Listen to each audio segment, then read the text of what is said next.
লেখক ফরহাদ মজহারকে যশোরের নয়াপাড়া থেকে উদ্ধার, বাসে করে ঢাকায় ফিরছিলেন তিনি। গাজীপুরে পোশাক কারখানার বয়লার বিস্ফোরণে 9 জন নিহত, আহত অর্ধ শতাধিক। বিচারকদের অপসারণের ক্ষমতা হারাচ্ছে সংসদ, আলোচনার পর রিভিউর সিদ্ধান্ত নেবে রাষ্ট্রপক্ষ। পূর্বাঞ্চলে বন্যা পরিস্থিতির অবনতি, পানিবন্দী 5 লাখ মানুষ, ভারী বৃষ্টিপাতের পূর্বাভাস।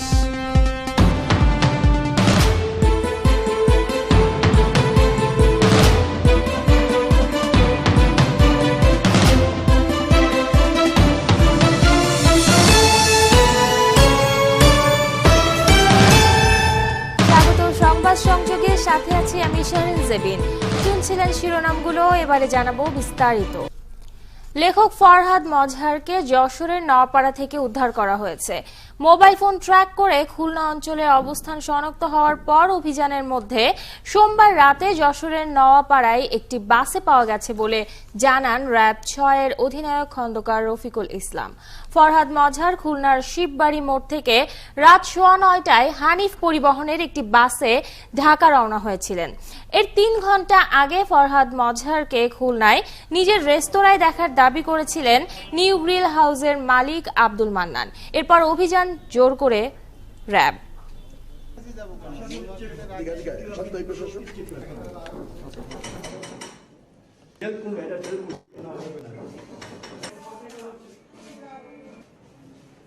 এতটুকু শুনতে পেয়েছি যে উনি খুলনার শিববাড়ি এলাকা থেকে উনি শিববাড়ি কাউন্টার থেকে উনি হানিফ পরিবহনের যে এসি গাড়িটা আছে, এসি গাড়িতে উনি যাত্রী হিসাবে উঠেছেন ঢাকায় যাওয়ার উদ্দেশ্যে। এবং উনি যতটুকু প্রাথমিক তদন্ত পেয়েছে উনি একাই এসছেন কাউন্টারে, একাই টিকিট কেটেছেন এবং একাই এই বাসে করে ঢাকায় উনি ফিরতেছিলেন। এবং এই সংবাদটা আমরা পুলিশের করে এলআইসি টিমের মাধ্যমে অভয়নগরের ওসি জেনে পরবর্তীতে এটা আমরা নোয়াপাড়া থেকে ওনাকে আমরা এই মুহূর্তে ওনার শারীরিক অবস্থা কি আর আপনারা কাউকে আটক করতে পারছেন কিনা? না, এই মুহূর্তে আমরা কাউকে আটক করতে পারিনি। আচ্ছা, এই মুহূর্তে উনি কোথায় আছেন? যেহেতু পুলিশের কাছ থেকে র্যাবের 20-25 জন সদস্য এবং অফিসাররা পুলিশের কাছ থেকে টিমকে নিয়ে গিয়েছেন, এটা এ বিষয়ে আরো খবর জানাতে এখন যুক্ত হচ্ছেন ফরহাদ হোসেন।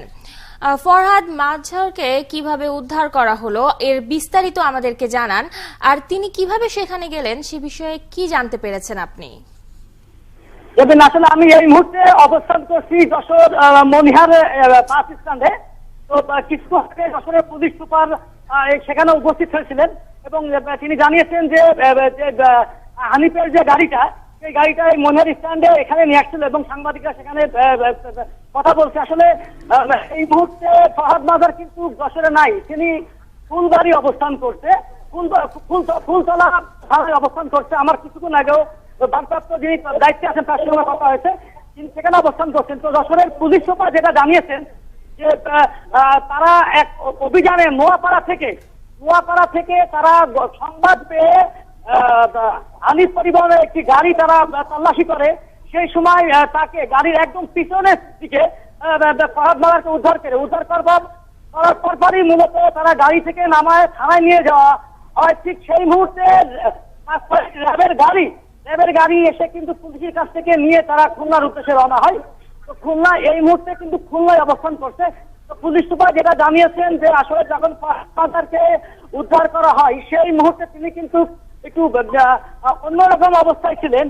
ওই গাড়িতে কিন্তু আসলে যারা অপহরণ করতো অপহরণকারীরা কিন্তু কেউ ছিল না। এবং ফরহাদ হোসেন, আপনাকে অনেক ধন্যবাদ। আপনি সেখানকার খোঁজ খবর রাখুন, আমরা আবারও আসবো আপনার কাছে। এই বিষয়ে আরো খোঁজ খবর রাখছেন সহকর্মী রকিবউদ্দিন পান্নু, সরাসরি এখন যুক্ত হচ্ছেন তিনি। পান্নু, ফরহাদ মজহারকে এখন কোথায় নেওয়া হবে সে বিষয়ে আপনি কিছু জানতে পেরেছেন কিনা?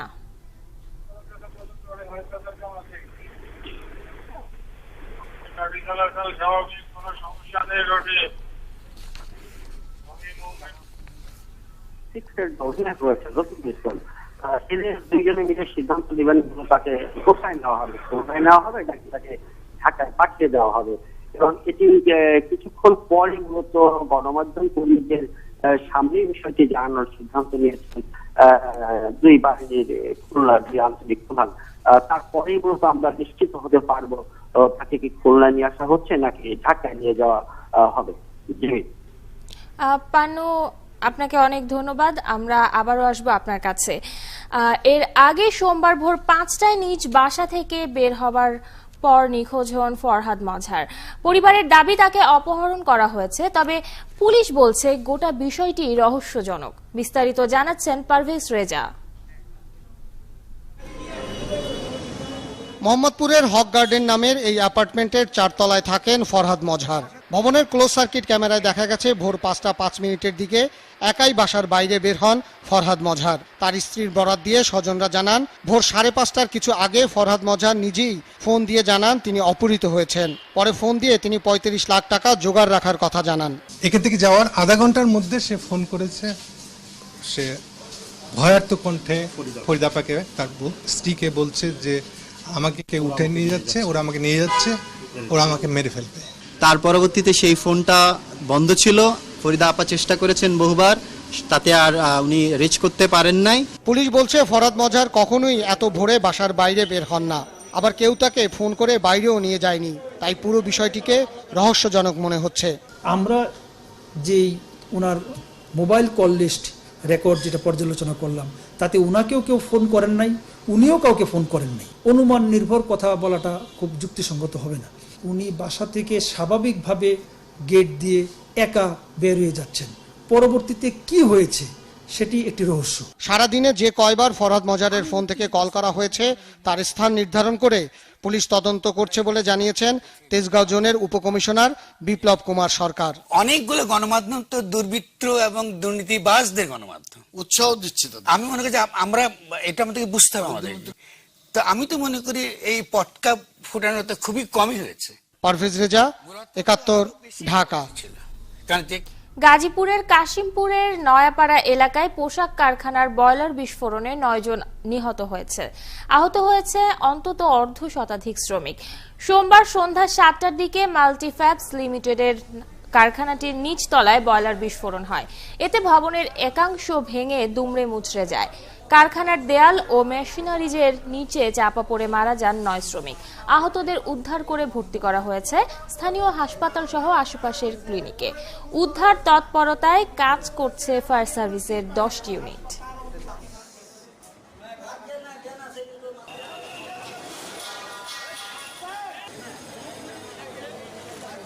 দোকানদার যখন সব ব্রাস্ট হয়েছে, দোকানদার নাইমা দিয়ে নিচ থেকে উপরে দেখা কি মানে ছুটে যাইতেছে, খালি চতুর্দিকে ছুটে যেতেছে। বয়লার বিস্ফোরণ ঘটার পরে আপনার এই সবাই লোকজন আসলো, এর মধ্যে ওই ফায়ার সার্ভিসের লোকজন আসা দেখা গেল বাইরে একটা মাথা পাওয়া গেছে। হঠাৎ করে শব্দ হয়, আমাদের অফিসের গ্লাস ভেঙে পড়ে, এর ভিতরে 2 বার করে আপনার বিস্ফোরিত হয় বয়লার। গাজীপুরের পোশাক কারখানায় বয়লার বিস্ফোরণের খবর জানাতে সরাসরি যোগ দিচ্ছেন সহকর্মী মুজাহিরুল হক রুমেন। রুমেন, বিস্ফোরণ উদ্ধার তৎপরতা এখন কোন পর্যায়ে আছে, আর আহতদের শারীরিক অবস্থা সম্পর্কে কি তথ্য পেয়েছেন আপনি আমাদেরকে বিস্তারিত জানান। দেবিন, বিস্ফোরণের ঘটনার পর হচ্ছে এখান থেকে যারা গুরুতর আহত তাদেরকে নিয়ে যাওয়া হয়েছে। এর মধ্যে একজন হচ্ছে ঢাকা মেডিকেলে মারা গেছেন এবং আপনি জানেন সর্বশেষ হিসাব অনুযায়ী 9 জনের মৃত্যুর খবর নিশ্চিত হওয়া গেছে। এর বাইরে হচ্ছে প্রায় অর্ধশতাধিক হচ্ছে আহত আছেন এবং এরা এখানকার 2টি ক্লিনিকে, স্থানীয় 2টি ক্লিনিকে ভর্তি আছেন। তবে এদের মধ্যে সর্বশেষ যারা আহত আছেন তাদের সর্বশেষ অবস্থা সম্পর্কে আসলে এই মুহূর্তে ডাক্তারও তেমন কিছু বলতে রাজি নন, কারণ তারা আশা করছেন চিকিৎসা করার চেষ্টা করে যাচ্ছেন। এই হচ্ছে অবস্থা। আপনি জানেন যে আজকে সন্ধ্যা 7:30টার দিকে এখানে বয়লার বিস্ফোরণের ঘটনাটি ঘটে এবং ওই সময় ভবনের একটি পাশে বেশ বড় আকার ধসে গেছে এবং এই গার্মেন্টস এর এখন পর্যন্ত আগামীকালকে একটি ঘটনা জানি, সেটি হচ্ছে এই এলাকার যতগুলো গাছগুলো বন্ধ রাখার একটি ঘোষণা আমরা কিছুক্ষণ আগে মাইকে শুনেছি। দেবিন, রুমেন, আপনাকে অনেক ধন্যবাদ সেখানকার খোঁজ খবর জানানোর জন্য। রাজধানীর উত্তরায় সিশেল আবাসিক হোটেল ও রেস্তোরাঁয় আগুন লাগার ঘটনায় 2 জন মারা গেছেন। কর্তৃপক্ষ দাবি করছে নিহতরা হোটেলের অতিথি নয়। এর আগে সোমবার ভোর 4:15টার দিকে লাগা আগুন 8 ঘন্টার চেষ্টায় নিয়ন্ত্রণে আনে ফায়ার সার্ভিসের 15টি ইউনিট। রেস্তোরাঁর রান্নাঘরের গ্যাস লাইন থেকে আগুন লেগেছে বলে ধারণা করা হচ্ছে। হোটেলের ইন্টেরিয়র ডিজাইনের কারণে আগুন দ্রুত ছড়িয়ে পড়ে বলে জানান ফায়ার সার্ভিসের কর্মীরা। এই ঘটনায় কয়েক কোটি টাকা ক্ষতি হয়েছে বলে দাবি করেছে হোটেল কর্তৃপক্ষ।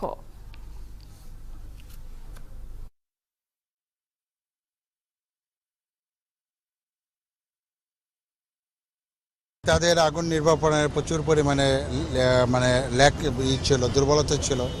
তাদের ফায়ার ফাইটিং বা পানির জিনিসপত্র ছিল না এবং টিমও ছিল না। সার্চ অ্যান্ড রেস্কিউ অপারেশনের সময় আমরা এখানে 2 জনকে আনকনসিয়াস অবস্থায় আমরা উদ্ধার করি এবং তাদেরকে ঢাকা মেডিকেল কলেজে প্রেরণ করা হয়। আমার এখানে কোনো অবৈধ ধরনের কোনো কাজ হয় না, ভবিষ্যতেও কোনোদিন হয়নি, পূর্বেও হয়নি, আর কখনো হওয়ারও যে সম্ভাবনা না, কারণ আমার এখানে 100% সিকিউরিটি আছে। আচ্ছা সোহেল ভাই, আমি এখন এই 2 জন কোথেকে আসছে এটা তদন্ত ব্যক্তি ছাড়া আমি বলতে পারছি না।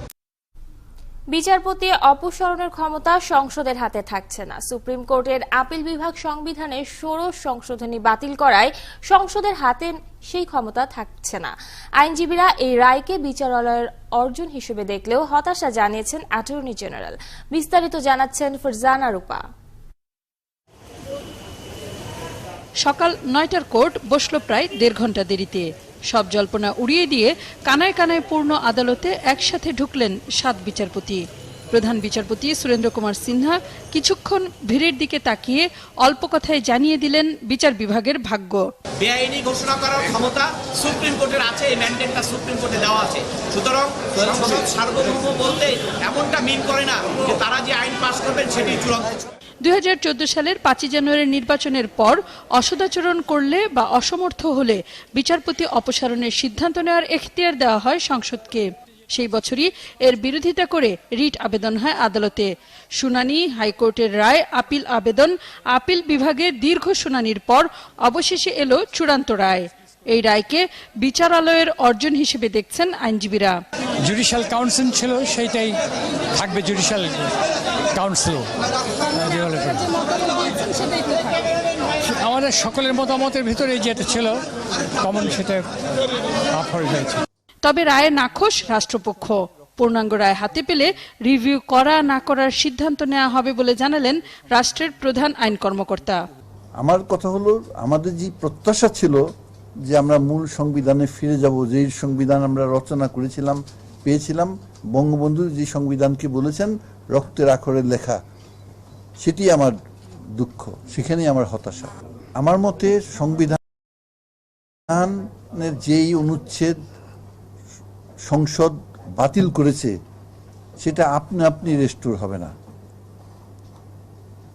এখনকার পরিস্থিতিতে আমার মতে এটি শূন্যতা এখন বিরাজ করছে। আইনজীবীরা বলছেন, এই রায়ের পর রিভিউ হোক বা না হোক, আদালত ও সংসদে বিচার বিভাগ বনাম সংসদ বিতর্ক চলমান থাকবে দীর্ঘদিন। ফারজানা রূপা, 71, ঢাকা। এদিকে 16 সংশোধনীর মাধ্যমে সংবিধানে বিচারপতিদের অপসারণ করার ক্ষমতা সংসদের হাতে নেয়ার সিদ্ধান্তকে অবৈধ ঘোষণা করাকে জনগণের বিজয় হিসেবে উল্লেখ করেছে বিএনপি। সোমবার রায় ঘোষণার পর এক সংবাদ সম্মেলনে এই প্রতিক্রিয়া জানান বিএনপির মুখপাত্র। সিদ্ধান্তকে সুপ্রিম কোর্টের,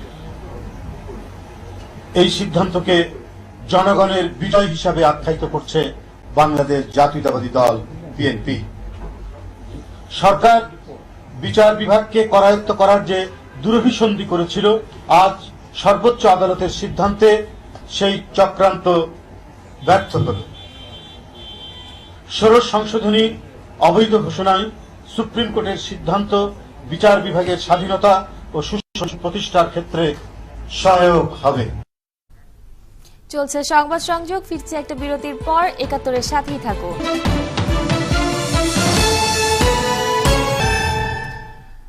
স্বাগত আরেকবার। চলছে সংবাদ সংযোগ।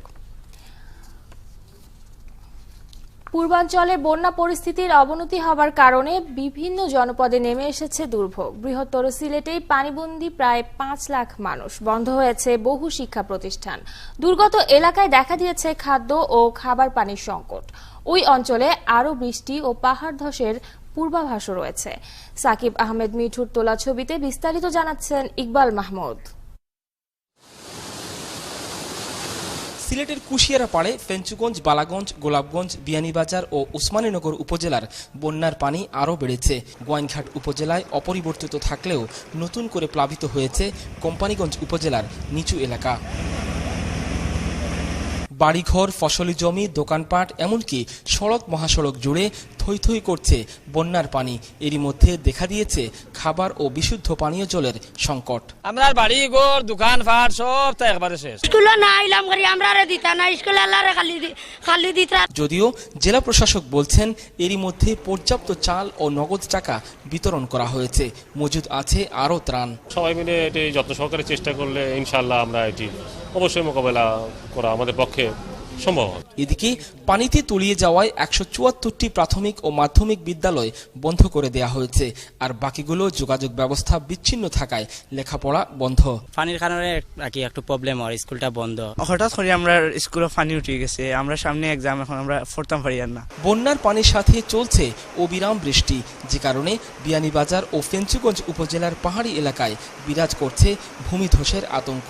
আমাদের সকল ইউনিয়ন পরিষদ চেয়ারম্যান মেম্বার সাহেবদেরকে বলা রয়েছে যে যদি ঝুঁকিতে কেউ থাকে, কারো বাড়িতে পানি ঢুকে যায়, তাহলে অবশ্যই যেন তাদেরকে আমাদের আশ্রয় কেন্দ্রগুলোতে যাতে নিয়ে আসে। এর পাশাপাশি আমাদের বিয়ানীবাজারে বেশ কিছু টিলাও রয়েছে। আমাদের জেলা প্রশাসক মহোদয়ের নির্দেশনায় টিলাতে যদি ঝুঁকিপূর্ণ অবস্থায় কেউ বসবাস করে তাদেরকেও আমরা নিরাপদ আশ্রয়ে সরিয়ে নিয়ে আসার জন্য আমরা প্রয়োজনীয় ব্যবস্থা গ্রহণ করছি। সুরমা, কুশিয়ারা সহ অধিকাংশ নদীর পানি বাড়ার কারণে সিলেটের ৬ উপজেলার যেসব মানুষ বন্যায় আক্রান্ত হয়েছেন তাদের সবাইকে আপদকালীন ত্রাণ সহায়তা দেওয়ার জন্য পর্যাপ্ত ত্রাণ মজুদ রয়েছে বলে দাবি করেছেন মাঠ প্রশাসনের কর্মকর্তারা। তবে তাদের বক্তব্য হচ্ছে, বন্যার পানি নেমে যাওয়ার পর আক্রান্ত মানুষদেরকে পুনর্বাসনের জন্য একটি বড় সরকারি বরাদ্দের প্রয়োজন হতে পারে, যার প্রশাসনিক প্রস্তুতি শুরু করতে হবে এখনই। ইকবাল মাহমুদ, ৭১, বিয়ানীবাজার, সিলেট। এদিকে উত্তরবঙ্গের বিভিন্ন পয়েন্টে বাড়ছে যমুনা নদীর পানি। এই অবস্থা চলতে থাকলে ২-৩ দিনের মধ্যেই বিপদ সীমা ছাড়াবে নদীটি। আবহাওয়ার পূর্বাভাস বলছে আরও কদিন ভারী বৃষ্টিপাত হবে, আর তাই বন্যা পরিস্থিতির অবনতি হতে পারে। ফাল্গুনী রশিদের প্রতিবেদনে বিস্তারিত। সক্রিয় মৌসুমী বায়ুর কারণে গত কয়েকদিন ধরেই সারা দেশে বেড়েছে বৃষ্টিপাতের পরিমাণ। এর মধ্যে চট্টগ্রাম আর সিলেটে ভারী বর্ষণ চলছে। আবহাওয়া অফিস বলছে আগামী অন্তত 2 দিন ভারী বৃষ্টিপাত হবে সিলেট, চট্টগ্রাম, বরিশাল ও ময়মনসিংহ অঞ্চলে। আগামী হয়তো 24 ঘন্টা তো বৃষ্টি হবেই, হয়তো এই বৃষ্টিটা আরও 2-3 দিন কন্টিনিউ করতে পারে সারা দেশে বৃষ্টিটা, তারপর হচ্ছে গ্যাজুয়াল কমে যাবে। আর যেহেতু আমরা ভারী বর্ষণের সংকেতও জারি করেছি, বিশেষ করে আপনার চট্টগ্রাম, সিলেট এবং ময়মনসিংহ কিছু অঞ্চল এবং বরিশালেও আমরা হেভি রেইনফলের আমরা আওতায় এনেছি। এই ভারী বৃষ্টিপাত আর ভারতের আসাম, ত্রিপুরার পাহাড়ি ঢলের কারণে বিপদসীমার উপর দিয়ে বইছে সুরমা, কুশিয়ারার পানি। পূর্বাভাস বলছে সিলেট বিভাগের সীমান্ত এলাকার এই বন্যা থাকবে আরও অন্তত 5 দিন।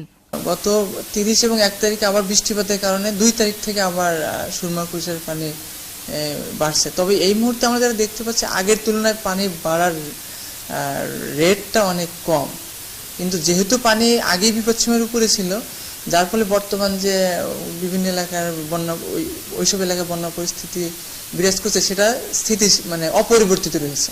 এদিকে জুনের 30 তারিখ থেকেই বাড়তে শুরু করেছে ব্রহ্মপুত্র ও যমুনা নদীর পানি। এই ধারা অব্যাহত থাকলে আগামী 3 দিনের মধ্যেই নদীর পানি সিরাজগঞ্জ ও বাহাদুরাবাদ পয়েন্টে বিপদসীমা অতিক্রম করতে পারে। ফলে বন্যার কবলে পড়বে কুড়িগ্রাম, জামালপুর, বগুড়া, গাইবান্ধা ও সিরাজগঞ্জ অঞ্চলের মানুষ। উজান থেকে যে পানির তথ্য পাচ্ছি, সেটাতে আমরা দেখতে পাচ্ছি যে আগামী আরও 3-4 দিন পর্যন্ত পানি বৃদ্ধির ধারা অব্যাহত থাকবে। আগামী 3-4 দিনের ভিতরে কোথাও কোথাও বিপদসীমার কাছাকাছি এবং ওয়ার্নিং স্টেজে পানির লেভেল চলে আসবে। তবে উত্তরবঙ্গে ভারী বৃষ্টিপাতের পূর্বাভাস না থাকায় দেশের উত্তরাঞ্চলে এখন পর্যন্ত ভয়াবহ বন্যার আশঙ্কা করছে না প্রশাসন। ফাল্গুনী রশিদ, ৭১, ঢাকা। উল্টো যাত্রা আর ভক্তদের পূজা অর্চনায় শেষ হলো সনাতন ধর্মাবলম্বীদের রথ উৎসব। এর মধ্য দিয়ে 8 দিন পর ভাই বোনদের নিয়ে মাসির বাড়ি থেকে নিজের ঘরে ফিরে আসেন জগন্নাথ দেব। এদিকে সব হুমকি উপেক্ষা করেই ধামরাইতেও নির্বিঘ্নেই শেষ হয়েছে রথযাত্রা। সৌমিত্র মজুমদারের প্রতিবেদনে বিস্তারিত।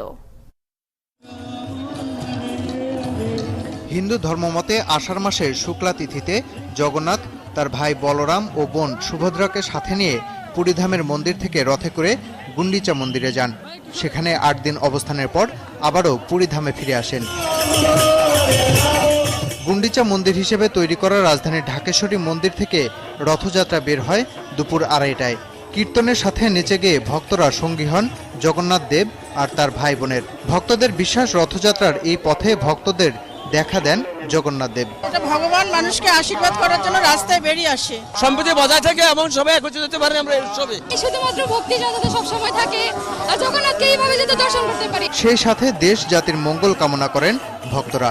আমরা ভগবানের কাছে চাইবো যে আমরা যাতে সবাই এই পৃথিবীর সব মানুষ যাতে সুখে শান্তিতে বসবাস করতে পারে এবং জগন্নাথের কৃপা যাতে সবাই পায় এবং জগন্নাথের প্রসাদ পেয়ে যাতে সবাই ধন্য হয়। ঢাকেশ্বরী মন্দির থেকে রথযাত্রাটি পলাশী মোড়, দোয়েল চত্বর, প্রেস ক্লাব, দৈনিক বাংলা ও ইত্তেফাক মোড় হয়ে স্বামীবাগে গিয়ে শেষ হয়। পুরো এই পথে ছিল আইন শৃঙ্খলা বাহিনীর নিশ্ছিদ্র নিরাপত্তা ব্যবস্থা। বাংলাদেশের প্রেক্ষাপট, আন্তর্জাতিক প্রেক্ষাপট এগুলো বিবেচনায় রেখেই আমরা কিন্তু অত্যন্ত সুদৃঢ় নিরাপত্তা ব্যবস্থা নিয়েছি। রাষ্ট্রের পক্ষ থেকে এর সম্পূর্ণ নিরাপত্তা দেওয়ার দায়িত্ব আমাদের এবং সেটা দিতে আমরা দৃঢ় সংকল্পবদ্ধ। এদিকে নানা শঙ্কা সত্ত্বেও ধামরাইয়ে নির্বিঘ্নেই শেষ হয়েছে শতবর্ষ পুরনো রথযাত্রা উৎসব। স্থানীয়দের দাবির মুখে রথমেলার আয়োজন থেকে নিষেধাজ্ঞা প্রত্যাহার করে নেয় কর্তৃপক্ষ। সৌমিত্র মজুমদার, 71, ঢাকা।